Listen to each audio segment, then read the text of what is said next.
Intarsianeule pyöränä tarkoittaa sitä, että on mahdollista neuloa sukan varteen kuvio eri värisillä langoilla niin, että nurjalla ei tarvitse kuljettaa eri lankoja, pitkiä lankajuoksuja. Neulen saumakohtaan muodostuu sauma, koska intarsia ei ole mahdollista neuloa aina oikein koko ajan ympäri, vaan joka toinen kerros neulotaan oikein ja joka toinen nurin. Seuraavaksi näytän, miten intarsiaa neulotaan. Neulon kuviossa tätä kerrosta. Kun tulen värinvaihtokohtaan, jätän harmaan langan tähän ja otan uuden kerän vaaleanpunaista lankaa. Solmin langanpään harmaan langan tyveen, jotta se pysyy paikallaan. Ja jatkan neulomista vaaleanpunaisella langalla. Seuraavaksi otan uuden kerän harmaata lankaa, teen solmun vaaleanpunaisen langan tyveen ja jatkan neulomista harmaalla kerroksen loppuun. Kun kerroksen lopussa on jäljellä yksi silmukka, siirretään se ensimmäiselle puikolle ja neulotaan viimeinen silmukka ja kerroksen ensimmäinen silmukka ylivetokavennuksella yhteen, jotta takaosan sauma sitoutuu.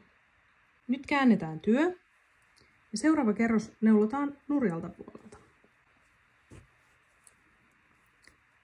Tee kerroksen alkuun langankierto puikolle, jonka kavennat sitten kerroksen lopussa pois. Neulo nurin kaaviota nyt vasemmasta reunasta seuraten tänne asti. Kuvion kohdalla kierrä kuvioväri ja pohjaväri yhteen, jotta langat sitoutuvat työssä. Neulo 3 nurin ja jatka kuvion mukainen määrä vaaleanpunaisella langalla.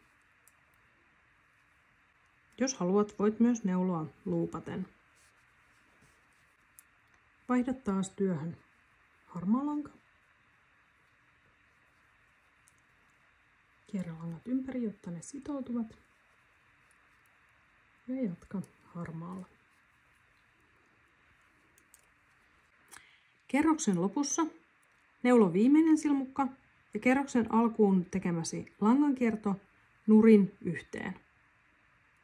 Voit siirtää viimeisen silmukan toiselle puikolle, niin on helpompaa.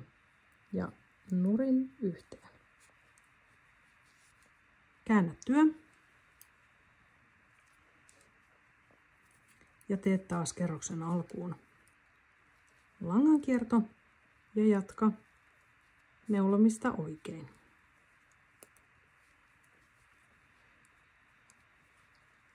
Kaventamalla kerroksen lopussa saadaan kerrokset sitoutumaan toisiinsa. Toinen vaihtoehto olisi ommella takasauma neulalla ja langalla neulomisen jälkeen.